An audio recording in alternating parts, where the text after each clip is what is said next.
So, for Yeah. instance, if you even if you have a lot of responsibility, hopefully you find some time to do one-to-ones with people.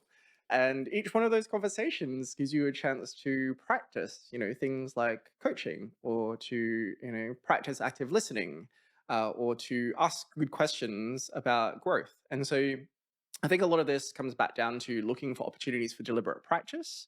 So I think as a technologist, you are sort of practicing applying your understanding of new tools or concepts as you're building features. Similarly, as a manager, you should look at every interaction you have as an opportunity to deliberately practice a technique that helps you improve something, with your team. Today's guest is Pat Kua. Pat is a professional engineering and leadership coach with more than 20 years of experience in tech. He was CTO of Number 26 and principal consultant at ThoughtWorks. He is an accomplished speaker and writes an awesome newsletter for tech leaders called Level Up.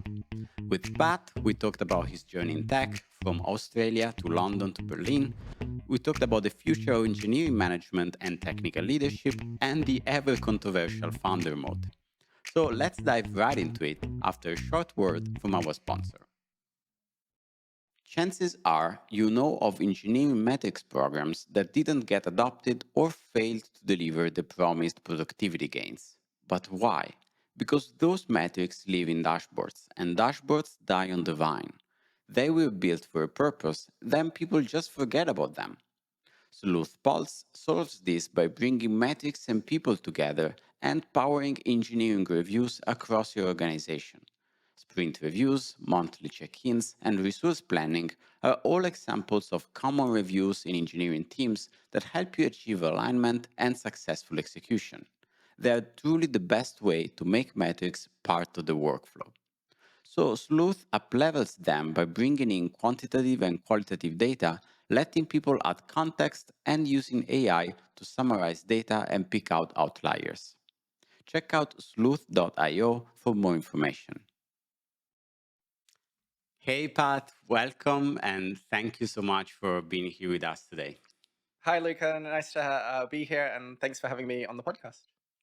So, Pat, you're an extremely experienced tech leader. You have been CTO of Number 26, principal consultant at ThoughtWorks. You're an accomplished speaker, and you also write an awesome newsletter for tech leaders called Level Up. And I remember this because when I started refactoring my own newsletter, your newsletter was already there. It was many years ago and was one of my inspirations, one of the ones that I looked up to. So, first of all, thank you so much for that. Thank Uh, you. yeah, no, really well deserved. Next, I think to break the ice, we usually ask our guests, how did you get into tech? So just tell us more about your journey. Yeah, I would probably say I had a pretty traditional route into technology. I actually grew up in Australia, and one of the subjects that we had in school, as in high school, so sort of at the school before university, Yeah. was information processing technology, right? So it used to be IT back then. And I actually did some VBA programming as part of that back in the day. I actually remember building what was it? It was like a DVD rental kind of store Yeah. in Access, right? So I wouldn't do that today, but like it was just some of those things. And I think I just really enjoyed getting into programming and decided to pursue studying that at university. And so I wasn't like one of those people. I do have memories of playing around with a friend's like Commodore 64, but it wasn't like one of Yeah. those things where it really like got me totally, into tech. But I think Yeah. that was probably the thing is I just really enjoyed that subject, had a great teacher. I think that makes a big difference.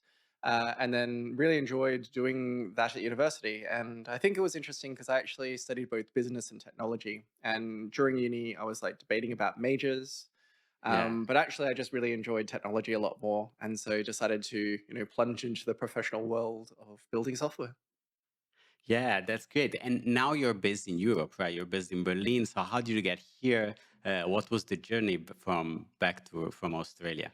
Ah, thanks for asking. Yeah, so I worked in Brisbane. Hello Yeah. to anyone based in Brisbane in Australia these days.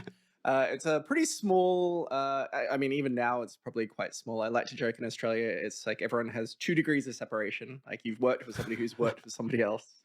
And back then, I was lucky enough to work with a company called ThoughtWorks Yeah. Consulting. And at that time, I sort of joined them because I really wanted to do a lot of extreme programming, agile software development. Yeah. Back then, it was like the dirty word. Like you never really talked about agile. It was seen as this word by corporates and enterprises, thinking it's all about hacking.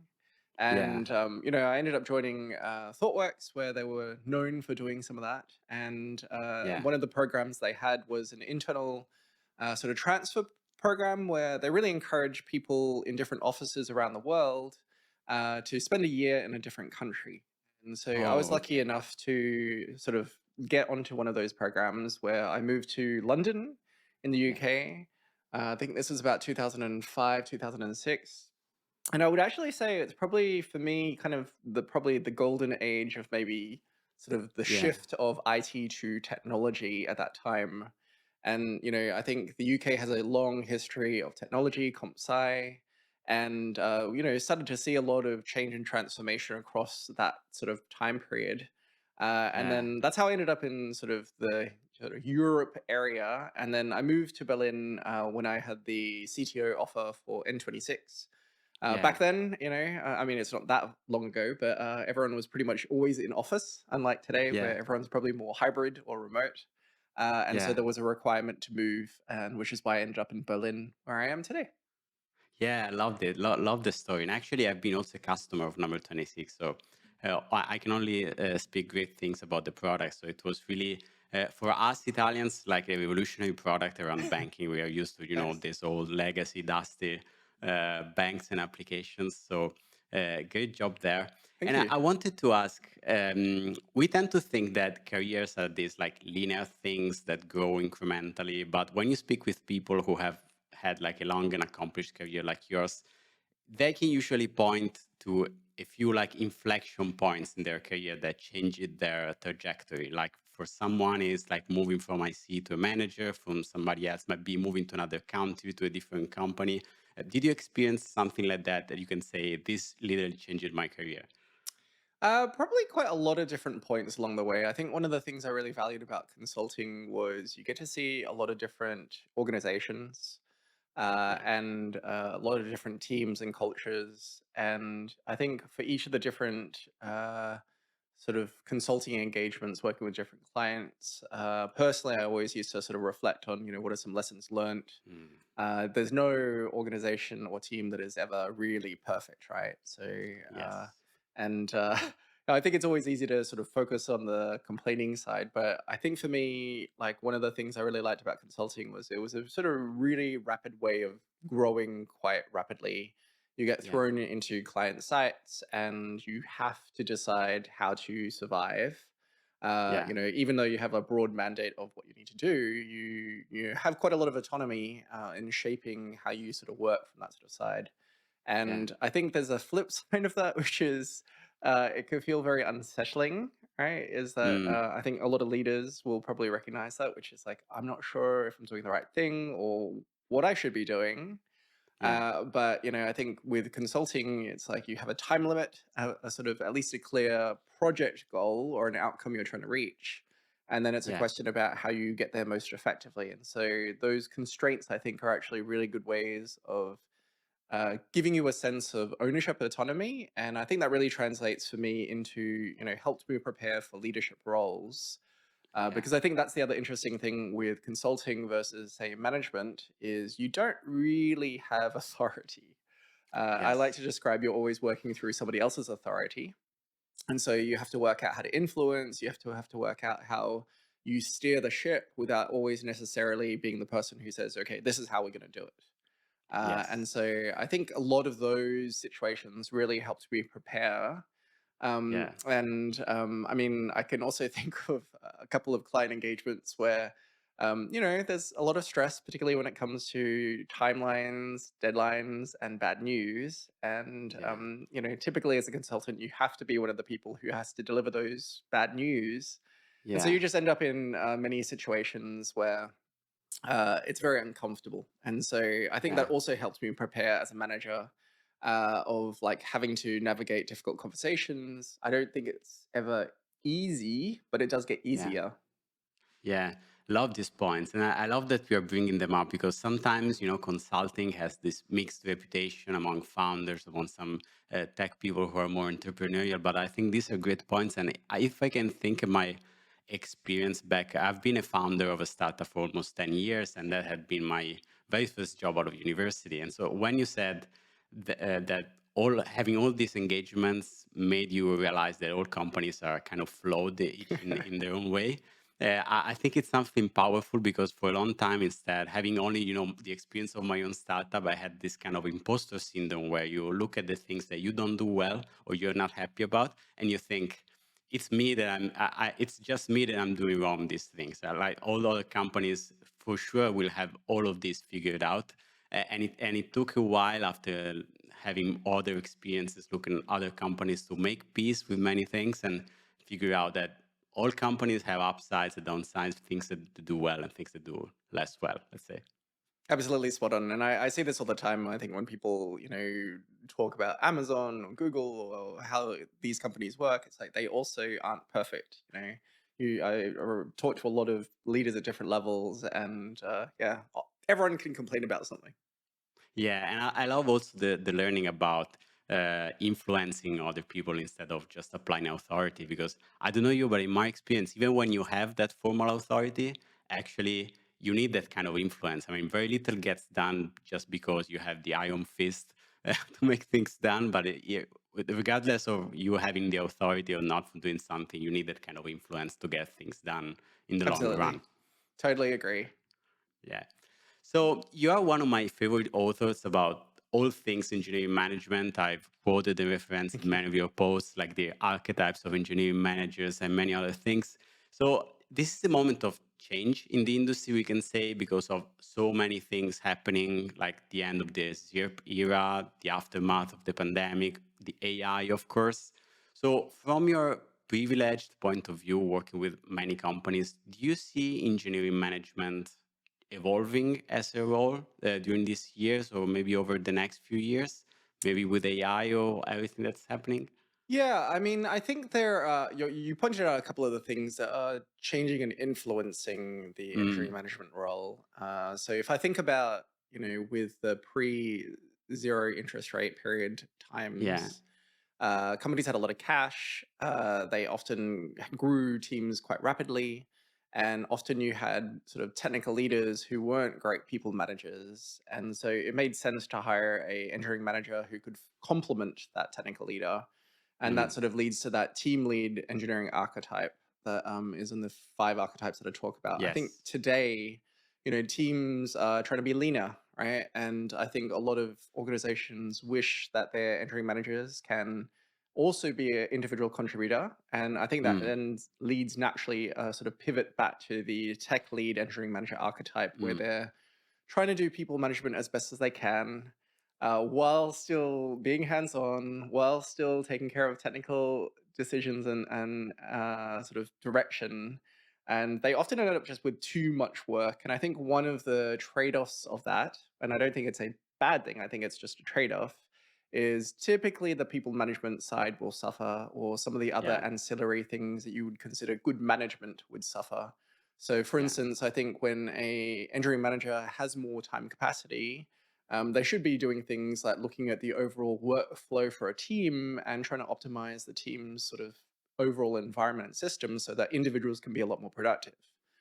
Yeah. But in today's environment where everyone's just trying to do too much, Yeah. typically those things will suffer because nobody's asking for it. Right. And Yeah. so I think typically the things that will get done will be the things that feel urgent, will feel important, which are typically the things that people ask for. And so, what I would consider good engineering management are some of the things that would sort of suffer as a result because nobody is going to ask for them. That's kind of Yeah. something that an engineering manager has to sort of do for themselves to improve their team and their productivity and environment. I think with the AI thing, I think it's also interesting because I think it's still early days. I think it is definitely going to transform some activities, but I don't think it fundamentally changes a lot Yeah. of uh, you know work, right? So I've Yeah. been studying and looking at how AI is affecting individual development productivity. And there's a bit of mixed studies. The Microsoft-sponsored Copilot ones say it's all very positive, but there has been a couple of counter examples now where people can produce a lot, but they're also Yes. producing a lot more bugs, which there's a Yes. long-term negative effect on overall productivity. Um, Yes. there's also some interesting studies where when people rely on AI generated things, they don't learn as much, and so that often means Mm, that they probably can't solve future problems again and again quicker because they haven't sort of yeah. learned it. They've just kind of copied and pasted it from their Yeah. tools. And so I think there's some interesting questions there, but I think it's like what I think about with good tools is they become part of the workflow. They will, I think, incrementally improve some activities, but I Mm, don't think they fundamentally, if we think about like a 10 times improvement, like an order of magnitude improvement, I yeah. don't think it really changes a lot of that, because a lot of the challenges that engineering managers face in a large organization are often about between teams, right? So things Yeah. like getting dependencies organized from other teams, and trying Yeah. to manage priorities and clear time so that teams aren't just spending time in meetings and they can just actually work on work. And so the Yeah. coding component of teams is typically I wouldn't say it's small, but there's a Yeah. lot of other activities that people do, which means that the impact of improving development doesn't really go away. Yes. Yeah, totally. So I want to comment one of the things that you mentioned about the reports on coding productivity of AI, because I've read those reports too, and I have doubts, I have to say. And then I go back on the engineering management part, because I think one of the flaws of these reports, or at least, I mean, one of the things that makes me more uncertain is that they tend to focus pretty much on the short term. That is, I mean, how much code you're producing, how faster you're theoretically closing tickets. But what about, I don't know, 1 year from now, 1 year and a half from now, the kind level of churn for that and level of maintenance that you have to perform on that code? Nobody knows, basically. And what about the speed at which individuals grow professionally? It's faster, it's slower, we don't know. So there are many things that I think down the line, like second or third order effects, that we can't measure yet because it's been too little time that these tools have had like a real impact on how teams work. So we are only seeing the first order like consequences, but I think it's very early to say what's the real impact. I agree totally. Yeah. And it struck me when you said about engineering managers that there is some kind of work that is more visible and people ask for it, and other that is less. People don't ask for it. You have to do that, even though it's less visible, right? And I think it's more the people management side that suffers because it maybe your technical contribution or your technical leadership, it's more in the face. It's more easy to prove rather than when you spend time on nurturing career growth of your teammates and other things. So do you think why do you think is it that way, and is there a way to make the things better for the for the people management side? I think it's just a consequence of human nature, right? I Mm, think a lot of people like to help others. mm, And I think as a consequence in an organization, when an engineering manager gets a request from another team, hey, can you look at this issue for us? It's yeah, natural to sort of say automatically yes, right? And I think that's the challenge with engineering managers is you want to say yes to everything, but suddenly yes, you'll find yourself with too much work given a set amount of time that you have. And then the consequences are either you put in more time, which is not very sustainable, yeah, or you're going to have to then say, okay, well, what are the things that nobody's really asking for, yeah, but are sort of inherent to the role? I think this yeah, is also exacerbated a little bit because I think, to be honest, I think a lot of senior managers, so like directors or yeah, VPs at engineering, also don't really understand what good management looks like. And mm, so, as a result, for instance, directors or VPs at engineering managers, if I think about the rewards they set for engineering managers, often it'll be more about, is your team achieving certain outcomes? They're not really looking to yeah, see are people, engaged and motivated because ultimately they're also measured by results. And so the first priority in an organization is typically, well, are we delivering the things that we need to be doing as a business. And as a result, the other things sort of slip. Now, I think Yeah. there are good directors and VPs out there who know, well, we want good managers, and that is a key responsibility. But I think you also have a lot of people who are not great managers. And so they kind of know what they think is good, but they also don't know about rewarding those invisible activities. And so, Yeah. those things where if they don't encourage it, then it won't it won't actually happen. And so a lot of this is a little bit sort of systemic as well. Yeah. So I guess if I was to provide anything practical, if you're a director or a VP engineering, make sure that you have conversations with the engineering managers to, really create a visibility or to re-emphasize the importance of those people management things, Yeah. because ultimately it's a long-term investment again, right? Where if you can grow your Yeah. people, if they get their support, then those people can deliver better outcomes, better quality outcomes over time. Whereas Yeah. if you're only just focused on the short term again, then it's okay. You might burn through people, and then you're going to have to go through recruiting again to get more people, Yeah. or you're going to limit the output or the impact that your teams can have ultimately. So I think this is always the trick with management of really trying to find a good balance between the short term things you need to do, but then also investing at the same time in the long term things. And that's where those invisible things happen.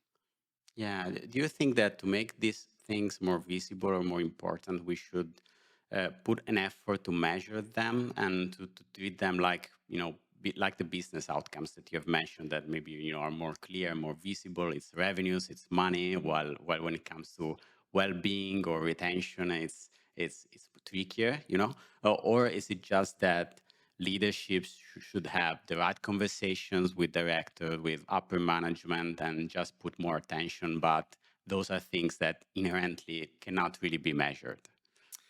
So if I think back, I think actually our industry or like companies have improved in general. Because if I think Mm. back to say when I first started working more than 20 years ago, companies did not run engagement surveys, Yeah. right? They did not ask, how is everyone doing? Whereas if I think about most companies these days, I'd probably say a good 80% of companies run an engagement survey, right? And that Yeah. comes from the top. And so, to a certain degree, I think that makes it a little bit easier if you're a manager, because it's kind of like one of the obligations. It's one of the things that somebody will ask you to do, which Yeah. is, like go through the results of your engagement report and then see what you Yes. can do to actually take action. And so, I think to a certain degree, it's a little bit easier, at least in companies that run things like engagement surveys, because there's already a mechanism to sort of build in that Yeah. improvement cycle. I think ultimately it's a lot harder to translate those intangibles about, individuals' Mm. growth into direct things, because it's a bit of that sort of long-term effect again, right? So it's not that Yeah. direct, I do this thing and you can sort of connect that outcome. It's a bit more of a, passage over time kind of result. Yeah. And so I think this is the challenge, which is you have to deliver results as a team, but also you need to think about sort of those small investments that will sort of hopefully pay off over the long term. And ultimately, it's a bet, right? So I think that's the other aspect, which is like if you can provide training, if you provide, good people support and growth, you hope that people grow. But again, there's no guarantee around that. And so, I think that's the other aspect, which is you also have to take a bet, because I think some people will not Mm. want to do that until they have that 100% certainty of, I need to do this to get that action. But there's also the other side, which is if you don't do that, then you're basically Yes. just rolling the dice, right? You hope Yeah. that something will actually work. And so I think there's an interesting thing about like what good managers look like, is that they recognize they need to make those small investments in order to help grow people, and they do have those payback effects. But ultimately, Yeah. it should surface in, like how your team is delivering things, about how well they work together, in Yeah. that your team can take on bigger and bigger challenges, and to a certain degree, also that the people in your team might end up leaving your team to take on bigger responsibilities and roles in an organization, which is ultimately, a good sign of growth as well. Yeah, I think it's a great takeaway. The fact that if you're waiting for having like complete validation about before doing something about those topics, you might not never have it. It's always a bet. And I think one of the things that makes it harder is that with respect to technical work, you have just this longer feedback loop. I mean, whatever you do in management, it takes a longer time to figure out if it's working, it's not working, it's working on retention, it's working on people well-being. It feels like managers have a harder time at measuring how well they're doing because it's not like, you ship a feature and it breaks production, you roll back, or it's doing good. It is harder. I don't know. Is it in your experience, or there are tricks to make it easier? Yeah, I mean, it's definitely what you talked about with longer feedback loops, right? Mm, So that's a natural thing with management is just those feedback loops are a lot longer. The yeah, feedback loops are fuzzier because you deal with yeah, people versus computers, so the answers are not always very binary or precise. And you ask your team a question, you'll get like 10, 20 different answers based yes, on how people the current state of opinions, and then you ask them again the next day and the mood has changed and they've swap their minds. So there's a lot of factors that make that a little bit more intangible. But I think one heuristic that I like to remind managers of is, if you think about a snapshot of your team. So mm, let's say that I'm a manager, I inherit this team, and I might describe it as like a bit dysfunctional or not very well performing. Now, over time, there should be these sort of small improvements and nudges that you do as a manager. And if I have the same state of that team in, say, 6 months' time, I'm probably not doing a good job as a manager, right? So, some of that might require having tough conversations with people. Some of it might yes, be coming up with team agreements about decisions around how the team work. Not going to make everyone happy, but it's better that a team has a shared way of working rather than just a group of individuals who are constantly fighting and bickering. yeah, And if I think about that, this snapshot thing, then as a manager, well, time typically goes very quickly because you're always busy. But you should hopefully see improvements over time as well. yes, This is kind of similar, I think, with system design. Is if you have a really buggy system, if you're investing in the right types of qualities, fast forward 6 months later, you should have less bugs and you've sort of yes, treated some of those root causes, so you're systemically creating less bugs as you add features to a system over time. And that's yeah. kind of a similar metaphor I use with management. Yeah, yeah, basically applying systems thinking to not just systems themselves, but your team as well. So figuring out the qualities that you can improve over time and measuring, because I mean, the fact that feedback loops are longer should not discourage you from measuring things at all, basically. Absolutely. Yeah. So I want to get back to something you said before about the engineering management archetypes. You said that probably companies running leaner, more productivity, more AI probably will make tech lead engineering managers more common, and a more common archetype than it was before. So, but technical leadership, even it's a different thing from engineering management, even though people conflate the two things sometimes, for the better or worse. And we have even hybrid roles like tech lead managers, which sometimes are kind of an infamous role. And people have a hard time navigating how to bridge the two duties, how to allocate their time between the two things. So how should, when it comes to people who have both kind of responsibilities, how they should navigate the two things? Yeah, I think there's a couple of things I would give advice for if you have all of those responsibilities. I think one Yeah, of them is to know perhaps where you're biased towards. yeah, So I think for most people who are playing that, unless you have a lot of experience with management, the bias will typically be towards the technical leadership. yeah, I think part of that is because like you feel productive when you're writing code, you feel yeah, productive when you're on technical design decisions, you get that faster yeah. feedback loop. You come from there most of Yeah, the time. exactly. And so I think if you know you're biased in that sort of aspect, then you should sort of think about your personal system to make sure that you just don't automatically focus on that area just because it's like easy and maybe it's nicer, easier for you. If I think about the opposite, right, with a maybe a team lead engineering manager archetype where they've worked in technology, but they've not been as hands-on, maybe it's easy to focus on the people management stuff and sort of always shy away Mm, from technical discussions because it's uncomfortable for you, right? So there's a bias yeah, towards the other direction. And so again, I think you have to sort of recognize, well, if I'm going to default to this behavior, I need to think about counterbalancing practices that allow me to go in the other area. So for instance, if I have a team lead engineering manager archetype and I'm, being a lot more sort of technical, I would deliberately invest more time in really getting into the deep parts of understanding parts of the system, asking Mm. questions that are about things that I really don't understand. So I think it can be tempting as a manager to say, yeah, I understand everything, but like that's impossible. And so, ask those questions, like do your own reading and homework to really get your understanding of those technical concepts so that you can get involved in technical discussions and not necessarily make decisions about them, but at least facilitate and help to identify risks and to help your team make decisions around those elements. On the flip side, if you're sort of more of that technical sort of background, and that's your bias, then you probably want to start investing in the people management side a little bit more, right? And so that might be as simple as allocating time, saying, okay, well, 10-20% of my week is going to be dedicated to general people management responsibilities. And I will try to keep that as much as I can, assuming that there's no, emergencies like an incident or an outage. And so I think you need to think about the sort of balancing or counteracting practices that can help you mitigate your own biases.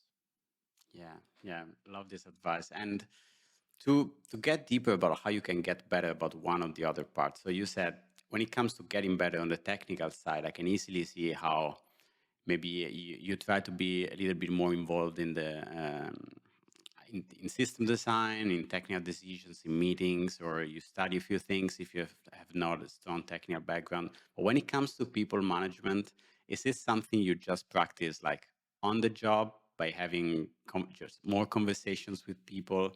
Is there something practical that you can do to get better at this side that is not technical, let's say? Yeah, well, I would actually say we have improved as an industry because if I think about when I first started, a lot of engineering managers, or back then maybe it was like a dev manager or IT manager, they didn't really get a lot of training. And today we have a lot of Mm, great resources out there around what does it mean to be a great engineering manager. So, for instance, yeah, I know that you've had Camille on your podcast before, author of The Manager's Path. yeah, James yes, Stanier around becoming engineering manager. So there's lots of great resources out there to help you understand conceptually what does good look like. But then the second part of it again is then like you understand we have books around architecture, good design. You have to then start to apply that. But the yeah, good thing is, if you're in that role, you're typically going to have a lot of opportunity to practice those skills, right? So, for yeah, instance, if you even if you have a lot of responsibility, hopefully you find some time to do one-to-ones with people, and each one of those conversations gives you a chance to practice, things like coaching, or to practice active listening, or to ask good questions about growth. And so I think a lot of this comes back down to looking for opportunities for deliberate practice. So I think as a technologist, you are sort of practicing applying your understanding of new tools or concepts as you're building features.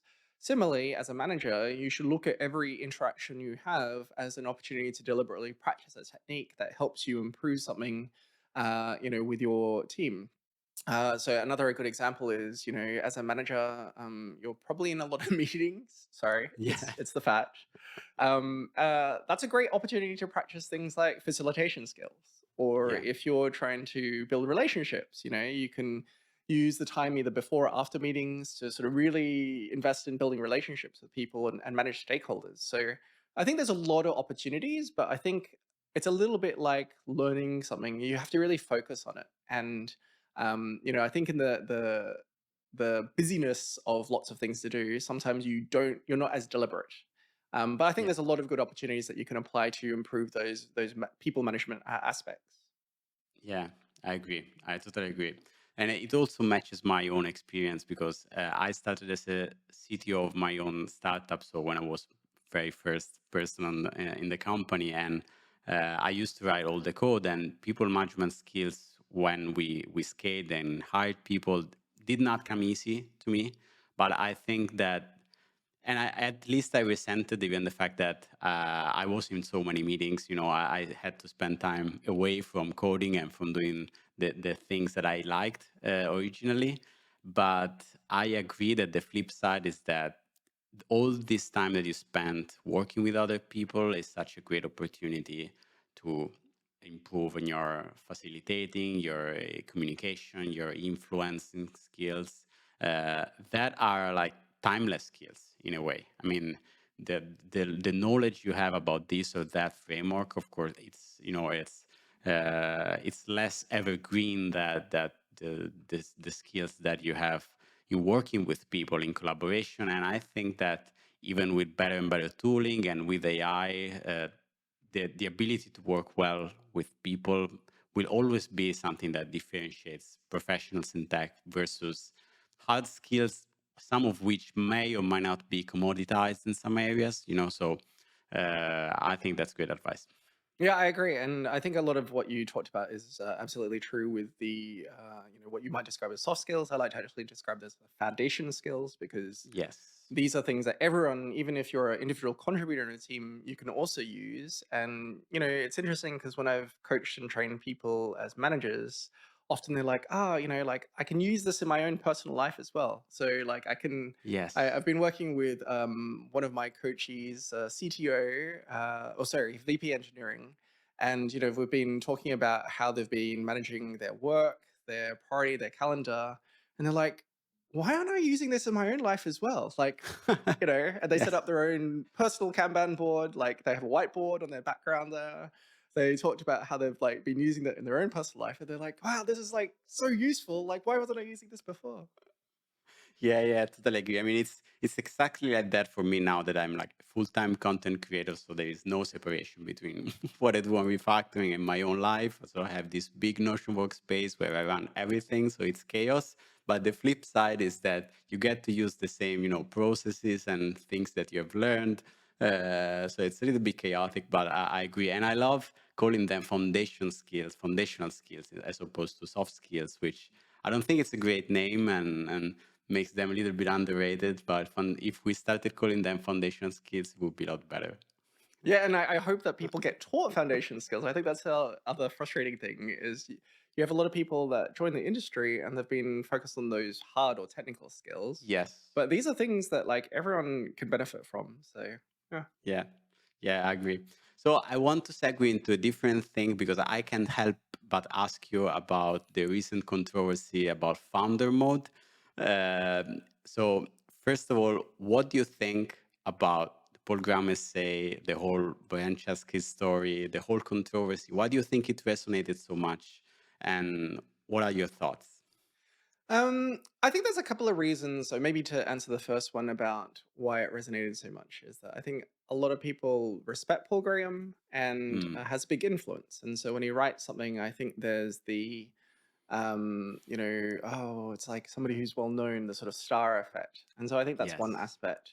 I think the other aspect is it's a bit sort of counterintuitive. And so I think a lot of people who are feeling maybe like they were not doing that, it gives them a bit of affirmation bias or confirmation Yeah. bias, right? It's like, oh yeah, that's me. Like what I now have a name to call this thing. What I really dislike about his essay, though, is that he's not actually very clear about management. So he Not at alludes all. to, uh, you know, uh, business school management without actually giving very concrete examples. It's like, okay, people in boxes and you delegate. And that's actually describing just very poor management, right? And I think it's a big Mm-mm-mm-mm. reflection of, it's a bit, I forget exactly the bias when argumenting, but it's a bit of a not a great argument. So if you actually think about it, it's not very descriptive of good management, right? It's like Yeah. you talk about bad management, and therefore it Yeah. justifies this other mode. Yeah. But I think it's a catchy title. It's published by somebody who's well respected. People like something new. It creates a lot of affirmation for like, Yeah. oh, now I can do all of this other stuff as well, and I now have a name for it. And so I think that's Yes. why it resonated with a lot of people. I think ultimately, I don't think it's a bad thing because good managers will have some level of getting involved. I think there is a anti-pattern in what he pulls Mm. out, which is I see this, and you do this as a first-time manager as well, which is like, I don't want to be seen as a micromanager. So I'll Yeah. be really hands off, right? And I think good management is about finding that right spectrum, right? So, for instance, when I teach management in classes, we talk about the spectrum of delegation, of how you get Mm, involved at different levels. And it's not just here's a thing and go off and just do stuff and I won't interact with you. Um, there's a lot of subtlety around that. And I think that's something that isn't called out in that essay, but happens with good managers, right? Is that managers who are thinking, okay, this thing is really risky. This person has never done anything. So there's a high yeah, risk here. So of course I'm not just going to go off and just like you give them that space. I'm like going to support them, right? Like so I'm going to like check in with them daily. We're going to like share our thoughts on how things are approaching. I want them to own it so that they can, feel growth and they feel that sort of autonomy around that. But as a manager, I should be supporting them and not just be completely hands off. It also gives me a chance to steer of if I see somebody who's maybe starting to find themselves blocked, it gives me a chance to sort of help find ways for them to get unblocked as well. And so, yeah, I think good management is not called out in his essay. yeah. But there are some, what he focuses on probably a bad anti-pattern, which definitely is something that we should all watch out for. Yeah, yeah, I agree with your takes about why it got popular. I think it was very high level on purpose. Probably the intention was just, to give something a name, even though Paul Graham himself didn't know exactly what he was talking about, and he admitted that in the essay. We're just there is this founder mode somewhere. That's what he said basically. But I think that created this kind of horoscope effect where people read into that whatever they liked, and so hijacked the whole definition for whatever that they thought it was fitting. But I agree that I'm not sure there's even a trade-off between delegating versus staying into details. It's more like a journey, probably where you increase your maturity and you get to higher levels of trust and delegations. But do you think there are I mean, if you're a founder or if you're a manager thinking about things that you're delegating versus you're not delegating, can you spot like bad versus good details that you should stay into, things that you should delegate more, and things that you instead are valuable that you stay on top of? Uh, how do you figure this out? Yeah, so I think one thing that he didn't call out is that I think in his essay he alluded to that there's nothing about founders. That's not true. There has Mm, been lots of studies around founders, and I actually remember reading a book quite early on in my career called Founders at Work, mm, which talked about what it's like working with founders, and each person is kind of unique, and there is a sense that there is something different about founders in terms of things like strength of opinion and belief, and what they're able to achieve, and each person is like different and unique. And I think one of the bits of advice I think would be is to recognize what is it that you bring, to recognize where your yeah, strengths don't necessarily lie. And those areas are great places to delegate, right? So, what mm, I've often noticed, and I think it's been lucky because ThoughtWorks had a really strong founder. And, I, particularly early on in ThoughtWorks's sort of size when it was quite small, he would travel around to all the offices. You got to spend time with him. And so I got a lot of like personal time with him. yeah, And like with every person, there are sort of characteristics that you like, and there are other characteristics you kind of wonder about. But I could also see the strength of what he brings, right? yeah, And what I found fascinating is that he built a team around him who sort of complemented him. And yeah, I think that's the beauty of teams is you shouldn't be hiring people that are exactly the same. They should work to complement the strengths and weaknesses and the gaps. And I think that's the thing about the founder aspect, which is like each founder will be unique and different, right? So some people are really great storytellers, some people are really great visionaries. Other people have got that laser focus where they're super hands-on and they want to get into the details. But I think you have to recognize what it is that makes you that yeah. unique person, and then to recognize that there are other areas you should work with and build a team around you to help complement you. And I think that would be the advice I would give. Yeah, I love the advice, and I think to get there, you need some kind of uh, mindset shift. as well. And there is this mental model I know you're fond of, and you mention often, which is the maker versus multiplier mindset. And I think as long as you are like in the maker mode, you the default is like you have to do the thing yourself, and then there are like peripheral aspects that you might be a multiplier for, you might delegate for, while instead it's different. If you default to multiplier and then you are still a maker of a few things, you understand that you need to scale and empower other people. So do you agree we are talking about this, and why are these mindset important to you?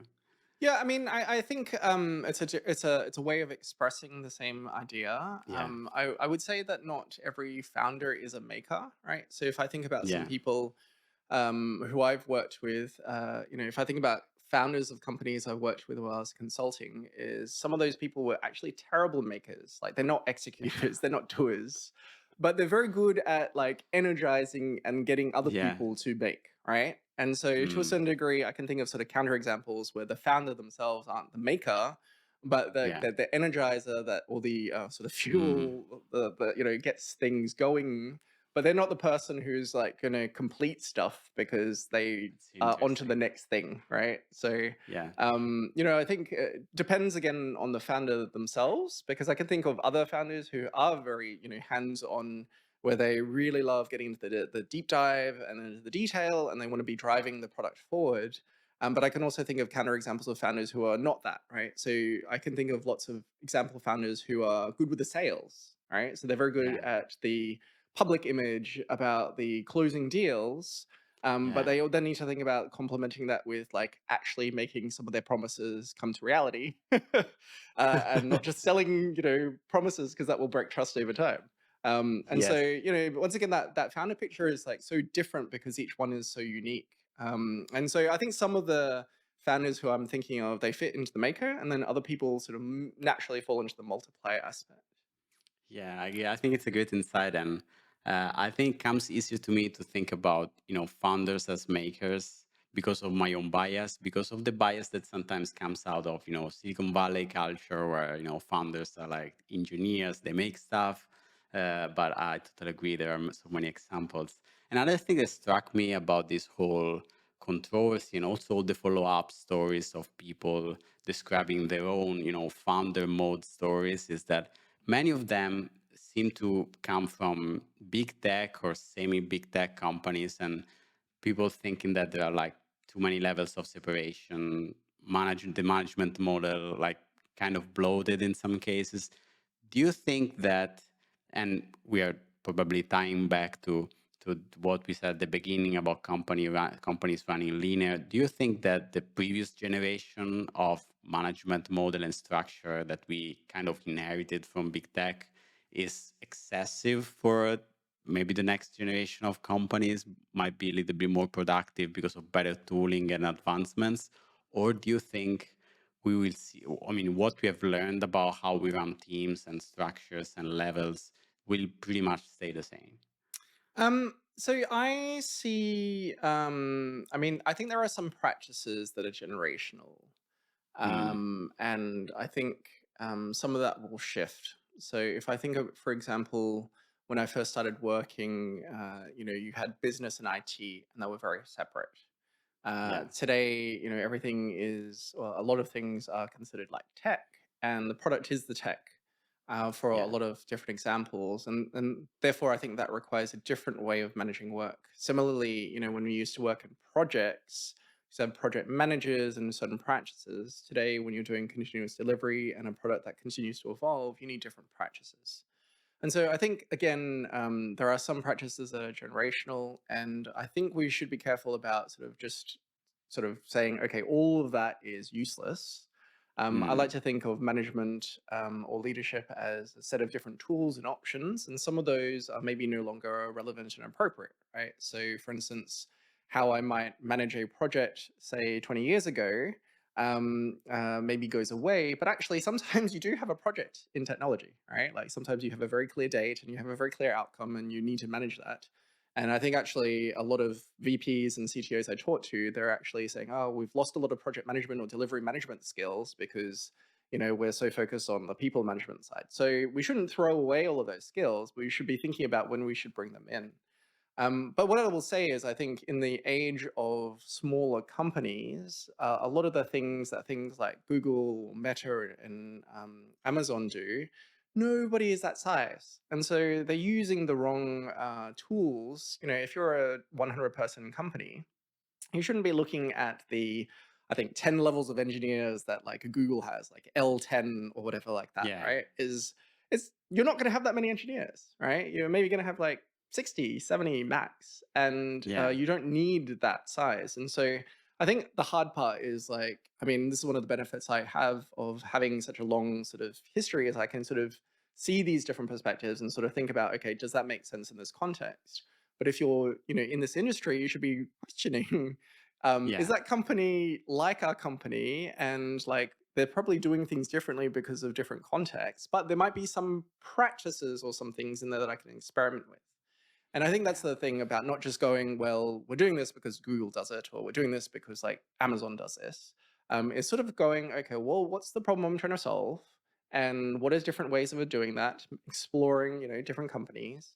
And, is there something that we can experiment with that might actually help solve the particular problem that we have? I think the challenge with a lot of people is they just blindly copy, right? Like, we're just going to do what yeah. Spotify does. And they're a 30-person team. You do not need all of the complications. You probably need like 4 teams.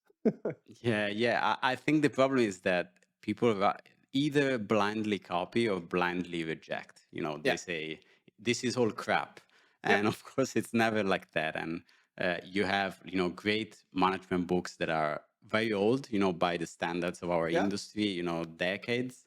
And maybe you can't apply all the things verbatim, but you can take them as inspiration. I think you can learn many things, just like it's very useful to read like biographies of historical people, and even though you don't run the cavalry or other things, but you can relate to many of those situations. So I think yeah, the best approach is to take inspiration from what others have built, even though we acknowledge that generation by generation things might change probably. Yeah, and I would also say to always remain skeptical, right? So I think Yeah, of the don't think of like, I mean, as you say, the decade-old essay of the no silver bullet, right? Like, always yeah. remember that there are trade-offs. There's no silver bullet. So yeah, Yeah, I agree. I think that's good advice. So thank you, Pat. This was really a great chat. I loved you having on the show. Thank you again for coming. thank you very much. It was a really great conversation. Thanks for having me, Luca. Thank you. Thank you so much for listening. If you found this chat valuable, you can subscribe to the show on YouTube, Apple Podcasts, Spotify, or your favorite podcast app. Also, please consider giving us a rating or leaving a review, as that really helps other listeners find the show. You can find all past episodes and learn more about the show at refactoring.fm. See you in the next episode.